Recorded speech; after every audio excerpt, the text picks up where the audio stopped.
नमस्कार दोस्तों, lead India law associates यानी लीला के इस वीडियो में आपका बहुत बहुत स्वागत है। मैट्रिमोनियल डिस्प्यूट भगवान न करे कि किसी भी कपल के साथ में हो। कोई भी कपल जिनकी शादी होती है वो बिल्कुल ऐसा नहीं चाहते कि उनको किसी भी प्रकार से वैवाहिक विवाद का दंश झेलना पड़े।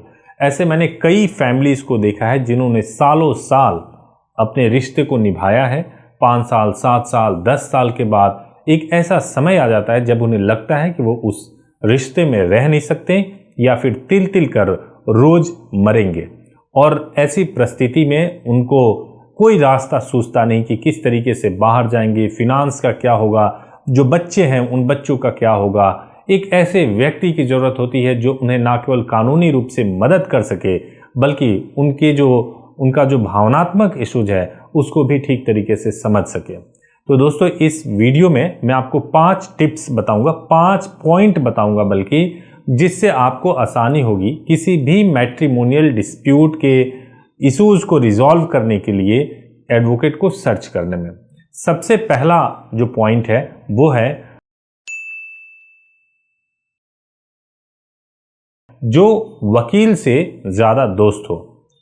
दोस्तों देखिए, एक एडवोकेट का रोल होता है कि वो आपको कानूनी बारीकियों को तो जरूर समझाए। कानूनी बारीकियों को समझाने के साथ साथ वो आपको जो आपका हक है, जो आपके साथ न्याय होना चाहिए, उस न्याय को जरूर करवाए।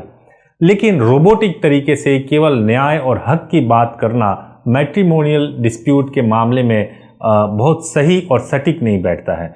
इसीलिए यह जरूरी है कि अगर आप किसी वकील को सर्च कर रहे हैं तो आपका भावनात्मक लेवल जो सामने के जो वकील हैं वो भी अंडरस्टैंड कर सकें, उम्र के हिसाब से, इमोशंस के हिसाब से अंडरस्टैंड कर सकें, परिस्थितियों को ठीक तरीके से समझ सकें।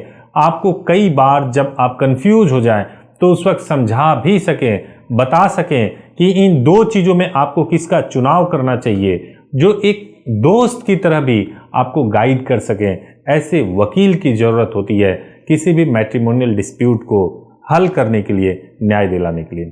चाहे आप हस्बैंड हैं या वाइफ हैं, दोनों ही परिस्थिति में आपको ऐसे व्यक्ति की आवश्यकता होगी। तो जब कभी भी आप किसी वकील को सर्च करने के लिए जाएं, अपने मैट्रिमोनियल डिस्प्यूट को हैंडल करने के लिए दें, तो जरूर इस बात को दिमाग में रखें कि पीसफुली आप अपनी बात कह पा रहे हैं और वो आपकी बात को समझ पा रहे हैं, तभी आपको ज़्यादा सफलता मिलेगी आपको अपने मैट्रिमोनियल डिस्प्यूट को हल करने में।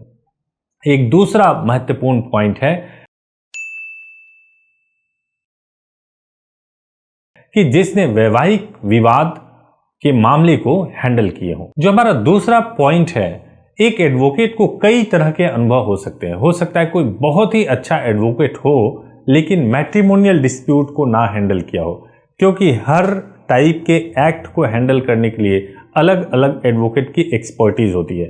तो आपको यह जरूर ध्यान रखना चाहिए कि आप किसी ऐसे एडवोकेट को हायर करें अपने मैट्रिमोनियल डिस्प्यूट के लिए जो मैट्रिमोनियल मामले को हैंडल किया हो, जिनके पास एक्सपीरियंस हो डिस्ट्रिक्ट कोर्ट में भी, फैमिली कोर्ट में भी, हाई कोर्ट में भी, जिससे कि वो मैट्रिमोनियल डिस्प्यूट को ठीक तरीके से हैंडल कर सकें। आपको मैं यह बताऊं कि बहुत सारे जो हमारे वकील मित्र हैं, बहुत सारे ऐसे लोग हैं जो पुराने बने कायदे के अनुसार ही चीज़ों को हैंडल करते हैं। नए सवाल नहीं खड़ा करते, नए टेक्नोलॉजी से किस तरीके से पार्टनर को हैरेस किया जा सकता है, नए तौर तरीकों से कैसे आप क्रूएलिटी हो जाती है उसको समझ नहीं पाते और केस को कोर्ट में ठीक तरीके से लड़ नहीं पाते।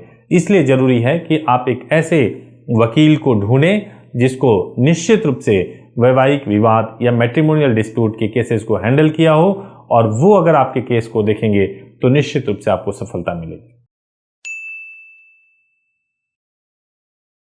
तीसरा जो पॉइंट है, जहां फीस फिक्स हो। दोस्तों, ये बहुत ही इंपॉर्टेंट है। आप चाहे कितने ही अमीर क्यों ना हो, चाहे आप ज्यादा फाइनेंशियली स्ट्रांग क्यों ना हो, लेकिन फीस एक ऐसा सब्जेक्ट है जो सबके लिए मैटर करता है।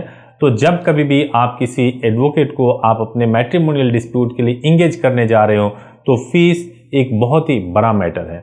और फीस में आपको इस बात का जरूर ध्यान रखना चाहिए कि आप जिन एडवोकेट को भी हायर कर रहे हो, चाहे वो कितने ही अच्छे क्यों ना हो, चाहे कितनी ही अच्छी बातें क्यों ना हो जाए, लेकिन फीस भी बहुत मैटर करता है। फीस जो है फिक्स होना चाहिए। अब कई लोगों के मन में एक सवाल होता है कि कितना फीस होता है अमूमन एक मैट्रिमोनियल केस को हैंडल करने के लिए। तो दोस्तों ये अलग अलग जगहों पे अलग अलग सिटीज़ के हिसाब से, अलग अलग एडवोकेट के एक्सपीरियंस के हिसाब से फीस निर्धारित होता है एक केस को फाइल करने के लिए। जैसे मान लीजिए कि अगर कोई महिला है तो उनके लिए डोमेस्टिक वायलेंस का केस हो, मेंटेनेंस का केस हो, या अगर डिवोर्स भी फाइल करना चाहते हैं तो 2-3 तरह के केस हो जाते हैं। तो अलग अलग केसेस होते हैं पूरे अक्रॉस इंडिया, छोटी सिटीज़ से लेकर बड़ी सिटीज़ तक जो है 15,000 से लेकर के 50,000 और कई बार तो लाख लाख रुपए तक की फीस होती है। तो आप फीस पे ज़रूर बात कर लें। और दूसरी इंपॉर्टेंट बात है कि एक तो होता है फिक्स फीस, मतलब कि जब केस फाइल किया गया उस समय आपने फीस दे दिया, और दूसरा होता है हर डेट पे दिया जाने वाला फीस। आप हर डेट पे जो फीस दिया जाता है उसको भी ज़रूर डिसाइड करवाएं, और जो फिक्स फीस है उसको कम करा लें ताकि आपको देने में आसानी हो। और दूसरी बात कि वो जो एडवोकेट हैं उनको भी रहे कि डेट पे फीस मिलनी है, ताकि उनकी मेहनत बनी रहे। ऐसा ना हो कि एक बार फीस ले लेने के बाद से किसी भी तरीके से केस के लिए लीनियंट हो जाए। हालांकि लीला में फीस हमेशा फिक्स होता है, तो इस बात को भी आप ध्यान रखें। कहने का तात्पर्य यह है कि जहां कहीं भी आप एडवोकेट को एंगेज करें फीस फिक्स रहे, इस बात के लिए जरूर ध्यान रखें। चौथा जो पॉइंट है दोस्तों, यह भी महत्वपूर्ण पॉइंट है कि ऐसे एडवोकेट को हायर करें। पहले पॉइंट देख लें, जो केवल लकीर का फकीर ना हो।